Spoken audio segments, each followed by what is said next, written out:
Okay. Okay, we left off yesterday. We'll start again from the two dots.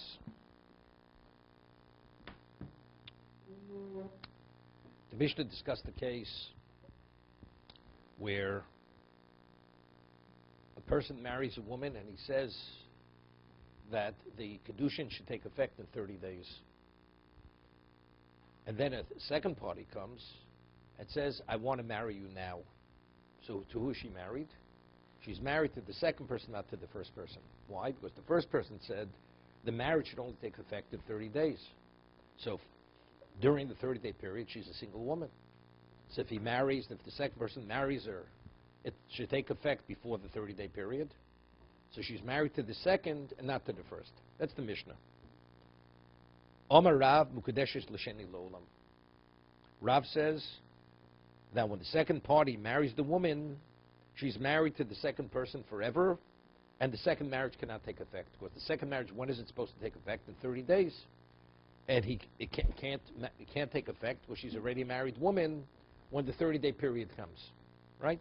That's Rav. Shmuel Mamar Mukadeshes L'Sheni Ad Lamed Yom. She's married to the second person only for 30 days. Lachan Yamanu Paki Kedushi Sheni. The Gamri Kedushi Rishon. When the 30-day period comes, the second person's kiddushin is revoked, and the first person's kiddushin takes effect. Gamri Kedushi Rishon.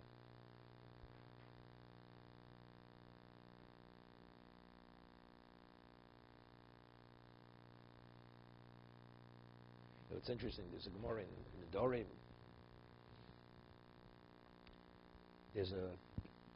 And we rule this way. There's a person's name is Bar Podo. Bar Podo is an Amora. Bar Podo says that Kedusha Lopoki Bichdi.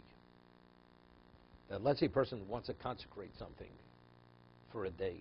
Person says this animal should be a shlomim for a day. Should be an olah for a day. The halacha is once the Kedusha takes effect, that Kedusha can never be revoked. Because Kedusha Lopoki Bichdi. Kedusha cannot be revoked. Once the Kedusha consecration takes effect, it's forever. Okay? Let's say a person would say something should be Kodesh for tomorrow. It should be a Shlomim tomorrow. And it should be an Olah today. So what's the halacha is? It's only an Olah for the day. Because tomorrow already is reserved, is already preoccupied with the previous consecration. Wait a second. No, it doesn't make a difference. No, yeah. If he says, I want it to be an Olah and then a Shlomim, Shlomim does not take effect. Because the moment it becomes an Olah, it's an Olah. Even if he said, I want it to be an Olah for a moment. The moment the Olah, it's consecrated, you cannot remove that consecration. No, if he says that's an argument. There's an argument. That's an argument. If a person is a Tokaditi, did he mean A and then B? Or did he mean both simultaneously, except you can't say two things simultaneously? He means that he wants both of them to take effect simultaneously. If they're simultaneous, it's not a problem. So it's half Olah, half Shlomim. So you have to wait. The Gemara says you wait till it becomes blemished, becomes a Balmum. You redeem it onto money. 50% of the money used for Olah, and 50% of the money used for Shlomim. But unless the person says, no, I want it to be Olah now, and after it becomes an Olah, I want it to be an Olah for a day, I want it to become a Shlomim. Bar Poda says, once it's an Olah, it cannot be, even though he said, I only want it to be an Olah for a day. I don't want it to be an Olah longer than a day. Why? Because Kedusha L'Poka B'Chdi. Because once the Kedusha takes effect, you cannot revoke Kedusha. What's the rationale? But if he says it should be a Shlomim tomorrow and an Olah today, then the Olah is only for a day. Because the Shlomim, because tomorrow already has been affected by what I said now. Although it didn't take effect yet. I said Shlom is tomorrow. So the halacha is, because we say, that words itself, it's as if it already affected tomorrow. Although tomorrow hasn't yet come. But tomorrow already is reserved for the Shlomim. That's the difference. So it's only an Olah for one day. I mean, let's say he would slaughter it. And he doesn't wait for tomorrow to come. It's a valid Olah. Because the Shlomim hasn't taken effect yet. Okay? So there's a famous question which is asked by the Rashba. The Gemara says in Be'ah, Gemara says in Sukkah, that there's a famous save called Onig Yom Tiv. The halacha is that if it rains, mitzvayr, person, it's raining, you're not permitted to remain in the sukkah. You're not permitted. Mitzvayr is potem in a sukkah, but the Ramos says, if you remain, you're a fool, you're doing the wrong thing, you're supposed to go out of a sukkah. So the Onig Yom Tiv says that if you remain in the sukkah, you're in violation of the Issa D'Oraisa. It's famous Onig Yom Tiv. What's the Issa D'Oraisa? Torah violation, if you remain in the sukkah.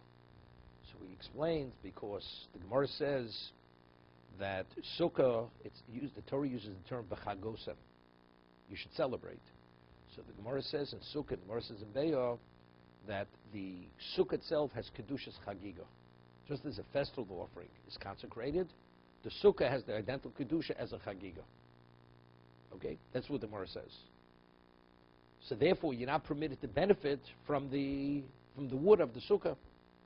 So the Onig Yom Tov says, so if you're not mitzvayr, you're obligated to be in the sukkah. But you're benefiting something that's consecrated. But factually, that is the mitzvah. The mitzvah is to benefit from the sukkah in a permitted state.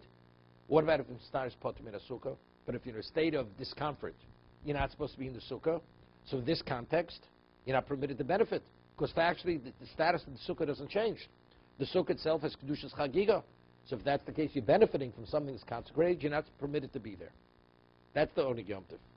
Therefore, if you remain in the sukkah when you're mitzvayr, it's an Issa D'Oraisa. That's what he says. That's the Onig Yom Tov's chiddush. It's interesting, because there's a famous story I always tell over from Reb Chaim Ozer.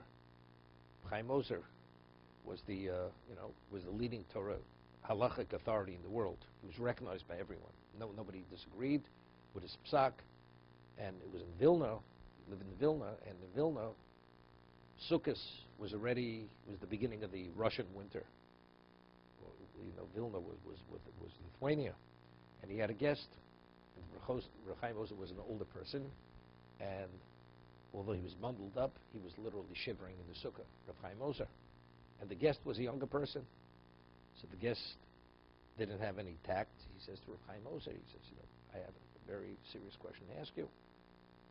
It's an explicit halacha, mitzvah is potem in a sukkah. Mitzvah is potem in a sukkah. If you're in a state of discomfort, you're not even, the Ramos says, you're not even supposed to be in the sukkah. For me, I'm a younger person. I'm not in a state of discomfort. But you're an older person, you're in a state of discomfort. You're not permitted to be here. So why are you in the sukkah? That's the question he asked Reb Chaim Ozer. You understand? So evidently, Reb Chaim Ozer is there for a reason, right? It's understood. So Reb Chaim Ozer says, he says, mitzvah is only an exemption in sukkah, but not in hachnos orchim. I'm your host, so what, I should leave my guest in the sukkah all by himself? So therefore, it's only an absolvement of the mitzvah of sukkah, but not of hachnos orchim. That was his answer. But according to Onig Yom Tov, it's not simple, right? Because if the only context you're permitted to benefit from the sukkah is within the mitzvah of sukkah, not hachnos orchim, it's a Torah violation. You're not permitted to be there. Right? So evidently, Reb Chaim Ozer disagreed with the Onig Yom Tov that it's a Torah violation.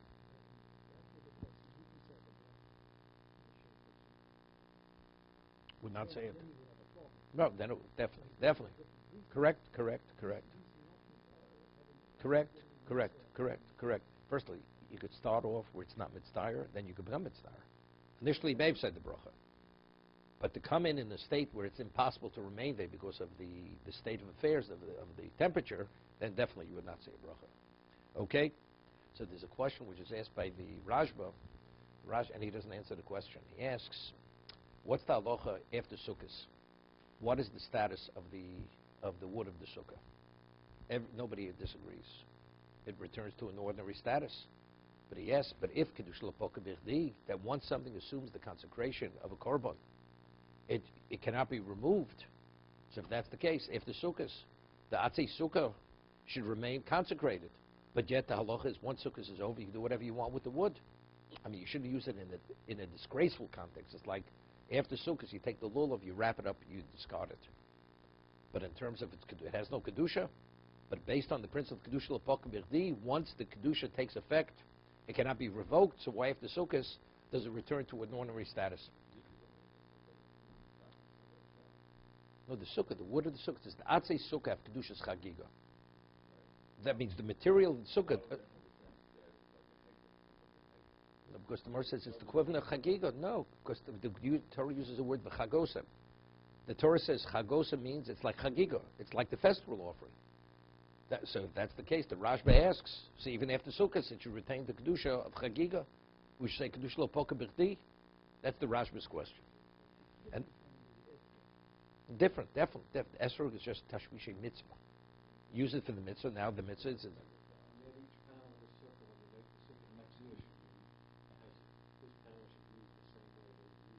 Doesn't have to.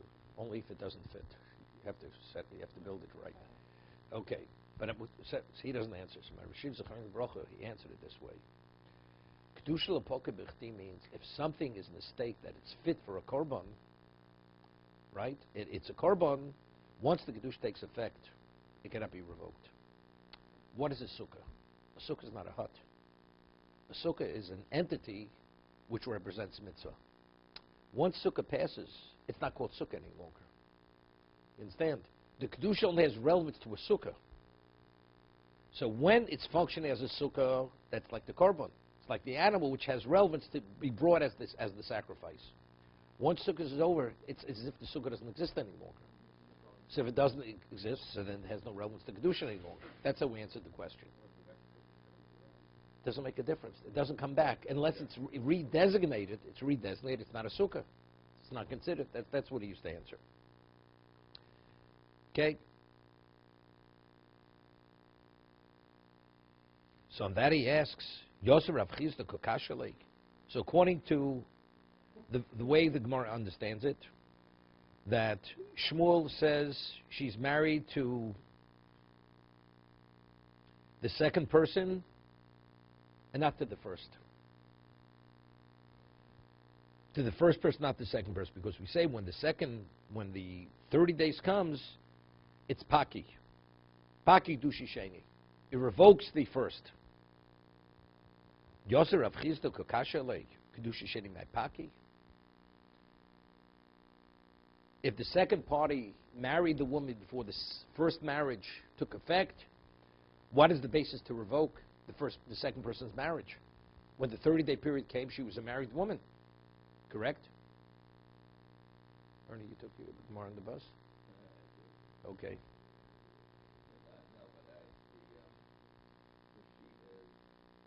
Again, Ruvain says, take this ring, you will be my wife in 30 days. Shimon says, take this ring, be my wife right now. So the Mishnah says she's married to number 2, to Shimon, not to Ruvain. So Shmuel says, but when 30 days comes, Shimon's marriage is revoked, and she's married to Ruvain, to the first person. Wait, that's what the Mishnah says.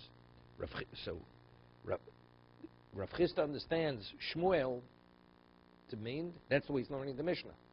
When it says she's married to number 2, that's only up to 30 days. When 30 days comes, it's revoked. Rav Chisda has difficulty. But if she's married to number 2, how does the second marriage take effect if it hasn't yet taken effect? That's his question. Omali Rav Yosef, Mara Reisha Masni Lo Vakashile. He says, Rav Chisda says, because you understand that the argument, Rav and Shmuel, they're arguing in the first case of the Mishnah, therefore you have this difficulty. Rav Yehuda Sefer Maslo Vakashile. Rav Yehuda understands the argument Rav and Shmuel is going on the second case. What's the second case of the Mishnah? Where he says, Ma'achshav L'achalamet.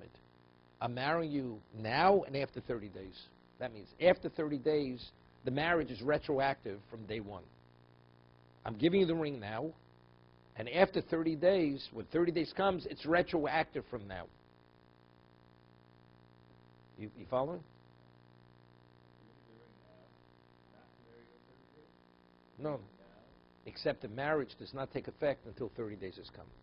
When 30 days comes, then you're retroactively married to me from day 1. Which case?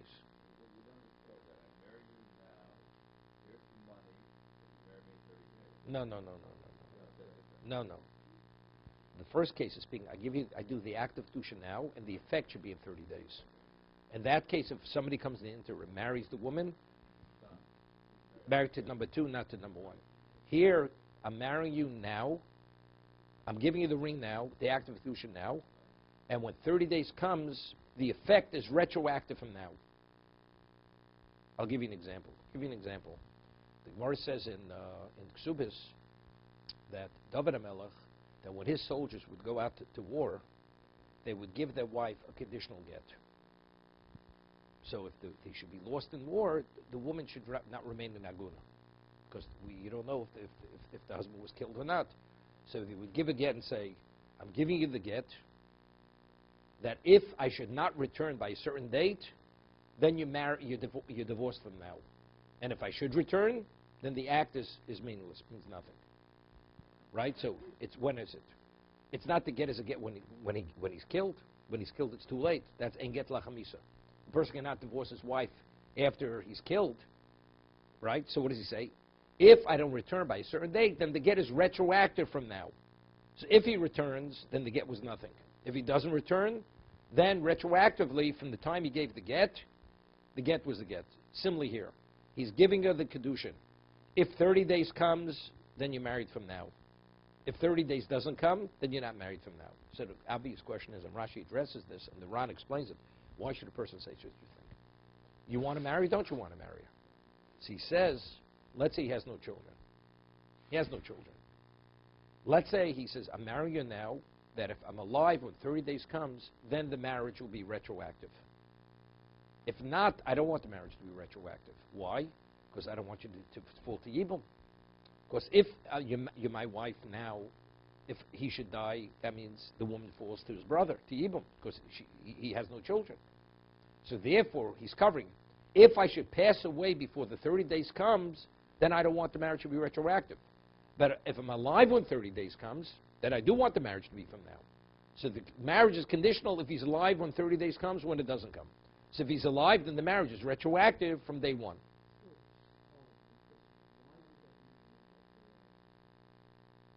Because he wants to delay, because he's concerned if he's not alive in 30 days, then his wife's going to fall to Yibum. And he doesn't want his wife to fall to his brother as a wife.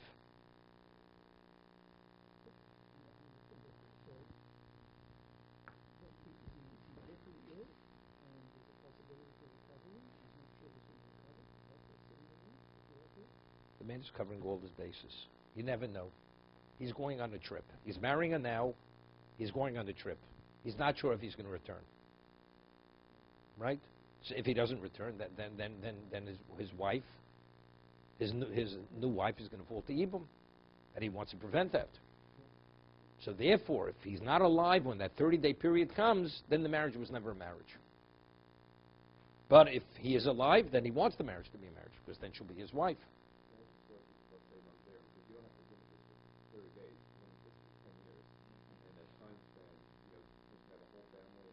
No, then he can't be with his wife. It doesn't make... No. So how did he cohabit with his wife? It may turn out not to be his wife. So, I mean, according to you want to prevent mamzerim. Don't get married. Just have children out of wedlock. No problem.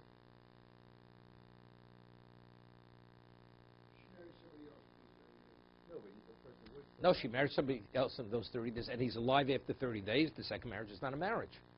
And if she cohabited, that was an act of adultery. Because retroactively, she was married from day 1. Thank you. What? Okay. Well, she knows. She knows, okay. She shouldn't have accepted, but she did.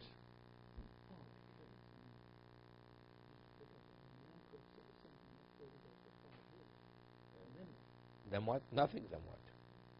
So, look, it's up to her. It's her life. She can do whatever she wants. She's agreeable. She's agreeable. She's not agreeable. She's not agreeable.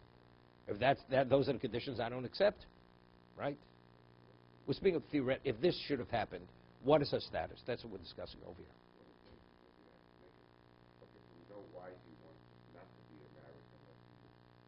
He's alive.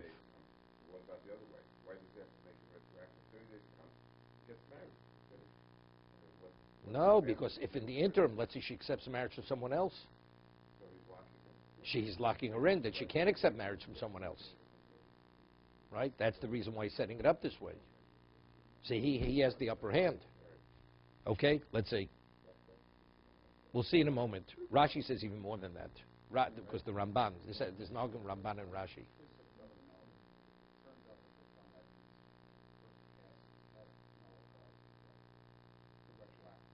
No, it doesn't. No, the get is a get. He said, if I don't return by a certain date, doesn't make a difference. She's divorced.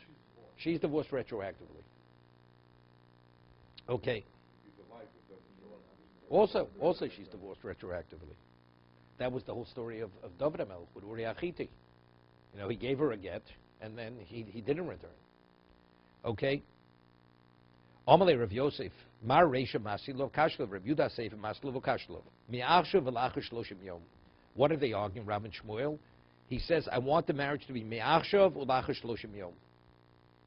It should be effective now, only if the 30-day period comes, then it's retroactive from day one. Omer Rav Mukadesh ein Mukadeshes, le'olam. Meaning, it's questionable whether she's Mukadeshes or not Mukadeshes. We'll discuss this in a moment. Before Andrew mentioned something, there's a concept known as Tochadei Dibur.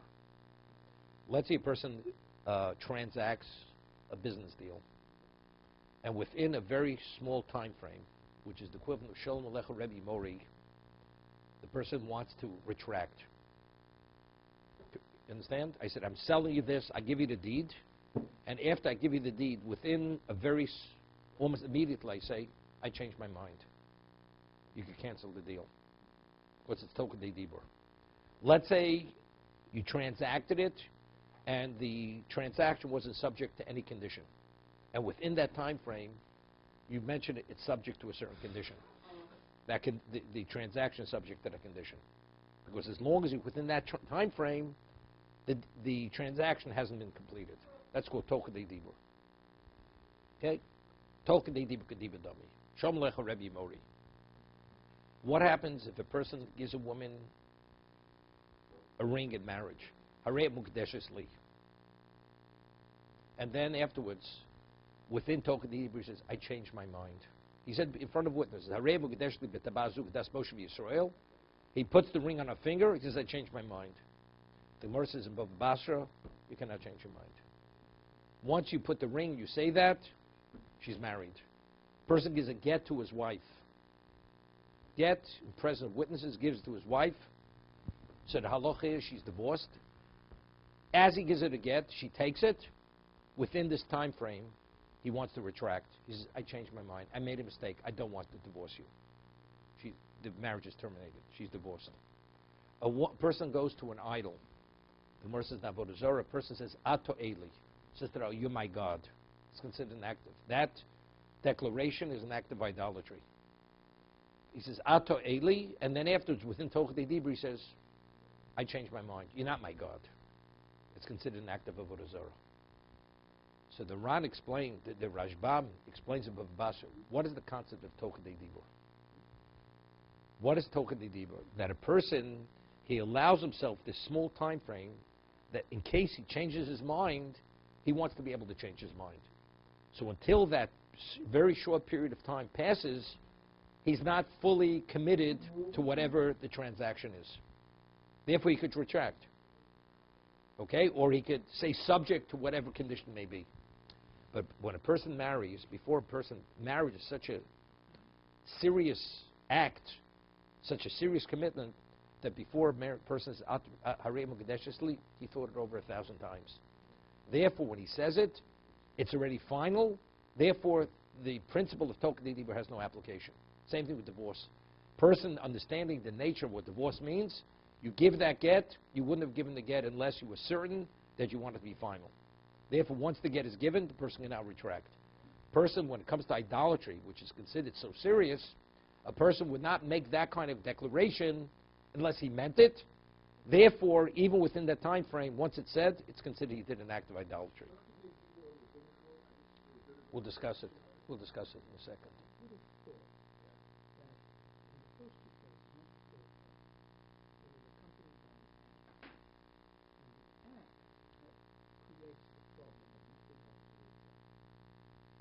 one thing if it's his word, but if a gift, he's actually given something else. What about I give you the deed for the property? I give you the deed for the property, and within Tocha Dibur, I said I changed my mind. I don't want to sell the property. I have a right to take back the deed. Maybe that is a chazal. No. That's Tocha Dibur. That's Tocha Dibur. Or I give you money for property. Don't the chazal give people the right to extricate themselves from real estate deals after some period of time? No, you have Tocha Dibur. So that's what I. No. Family property or That's something. No, that's something else. That's something else. That's the right to come back unless a person. No. Unless a person is, if a person's is less than 20 years old, if you sell a family property, we don't say a person's mature enough to make that kind of decision. Therefore, we say, unless it's been brought before the court and the court ruled that it's considered he's sufficiently mature, the transaction is not a transaction. If it's like a family heirloom, it's been in the family, the property for generations. It's not considered valid transaction. It's the intent. Well, the act only has value if it's accompanied with intent. So it's only because of the serious nature. Right. That's how the Rashbam explains why these are the three exceptions: marriage, divorce, and idolatry. But I would think that we want to encourage marriage, and this third is divorce and idolatry. So you would think that gives you the opportunity to interact, because folks, they do divorce. But again, I understand. But if we're saying the nature of each of these things are so serious, the whole idea is because you haven't made up your mind. But if actually a person won't make that kind of statement unless he did make up his mind,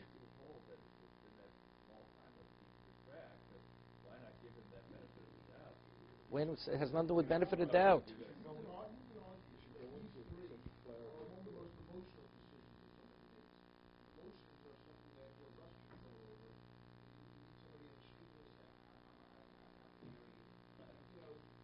It's not you have to marry, you did the act of marriage. Doesn't make a difference.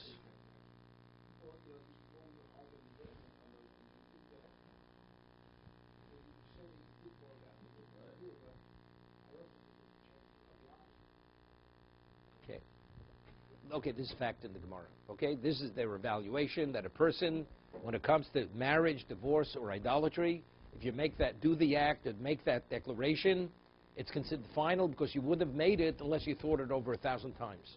Any other area, a person allows himself that leeway time if he wants to retract. So now Andrew brought up a good question. Is it a doraisa or is it drabanan? The concept of Tocha Dibur. Okay, that's the question. Is it doraisa or drabanan? So there's Tosam Bava Kama discusses this. It's an argument. It's a machlokes rishonim whether it's doraisa or drabanan. It's a machlokes the Ri and Rabbeinu Tam. One says the concept is a doraisa. The period of time is a doraisa. It's not a rabbinical. It's not rabbinical. Rabbeinu Tam says it's drabanan. So Tosam says how could it be drabanan? We see it has Torah ramifications. So how could it be a drabanan? That's Tosa's question to Rabbeinu Tam. Now, what I said was this: the halacha is, at one time you had no land office where you could record a deed. So what would be if a person purchases a piece of property from someone and he feels secure in the property, and after so many years he becomes careless and he misplaces the deed. Now the original owner comes and says, what are you doing with my property? How does the person prove that he ever bought the property? He no longer has the deed. Because couldn't you record the deed? And you don't have the original witnesses, or let's say it was a document. So how do you prove that you purchased the property? So Chazal, they went and legislated a halacha, a special procedure, that if in fact the person believes that somebody had stolen his property, you have a 3-year period. Within 3 years of that person occupying the property, you have to make a formal protest that the man is a thief. And that protest will reach the ears of the occupant of the property, and the moment he hears that his rights are being contested, he's going to be very careful to watch that deed.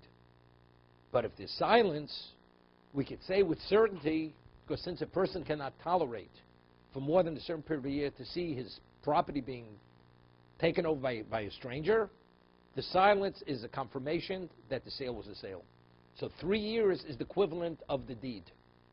So if the man brings witnesses that he protested within 3 years, then he has a right to demand the deed from the occupant. But if he can't prove that he protested within 3 years, and the person in the property brings proof that he was there for 3 years, 3 consecutive years, the 3 years is the equivalent of having a deed. Okay? So what is that? There's a rabbinic enactment, right? They created the period of time. They said 3 years. 3 years is the period of time you're able to protest. Once 3 years pass, you don't protest, it's gone. Because we could say with certainty, you would have protested, knowing that you're going to lose the property. Chazal set up a period of time, Tochidei Dibur. They said, if you have a right to retract within a certain period of time. If you don't, then it's considered final. It's a final transaction. So what is that? Every transaction, an act has no value unless it's coupled with intent. So if we say every person, because of this rabbinical enactment or period of time set, his intent is, I only finalize the deal if that period of time passes.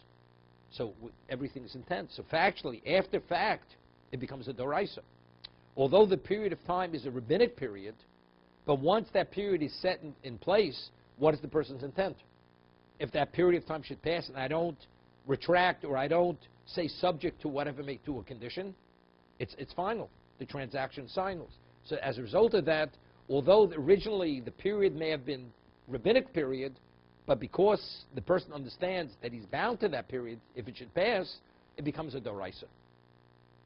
That's Rabbi Tam's position. There's nothing with Hefke Bez Nefke. We don't need Hefke Bez Nefke according to this.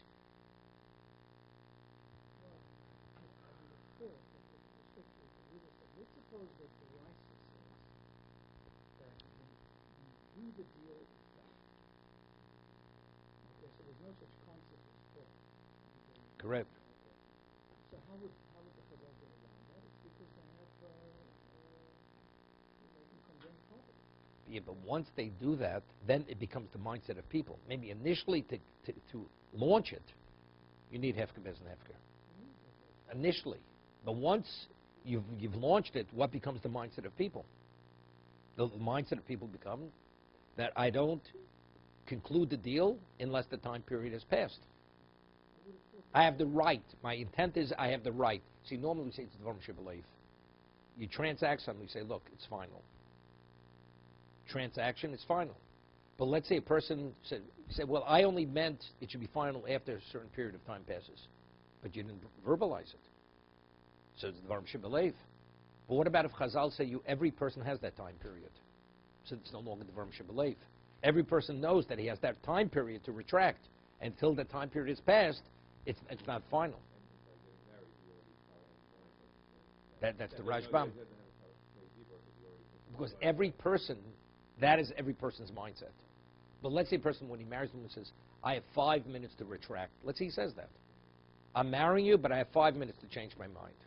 Then he could change his mind within 5 minutes. Well, that's what we're going to discuss now. Because that's my question. Here we're talking about, he says, Me'achshav ulach shloshim yom. So within Tochidei Dibur, he says, so the question is it subject to, is it a condition, or it's a retraction? Does he mean I want it to be retroactive, or does he mean that I don't want it to be retroactive, I want it to take effect in 30 days? But if it's marriage, the moment you said Me'achshav, she's married. So how do you retract? That's my question. If the Gemara says in regard to marriage you cannot retract, I said, Harei Muktesh Shli Me'achshav. So what is that? So if that means immediate, and when I say La'achar Shloshim Yom, according to Rav, we don't know what that means. Does it mean retroactive, or is it a retraction from Me'achshav? But how could it be a retraction? We just said there's no such thing as Tochidei Dibur. Right? Is it a question? What I'm asking. Does that call Tochidei Dibur? That's not Tochidei Dibur. That's the question. Rav has a question. Is it a Tanai or is it a retraction? If I'm speaking, and as I speak, I say I retract, there was no lapse of time. Tochidei Dibur means you have a lapse of time. Now you want to retract. But as I speak, I say, I'm marrying you now, but it should take effect in 30 days. There was no lapse of time. There was no pause. If there's a pause, we get involved in the question of tochen dibur. But if he continuously speaks, then there's not a question. It's clearly the man retracted. Right? And that's our discussion here. When he says, Lacha Shloshim Yom, does he mean retroactive? Or does he mean say it shouldn't be now, but rather it should take effect in 30 days? To be continued.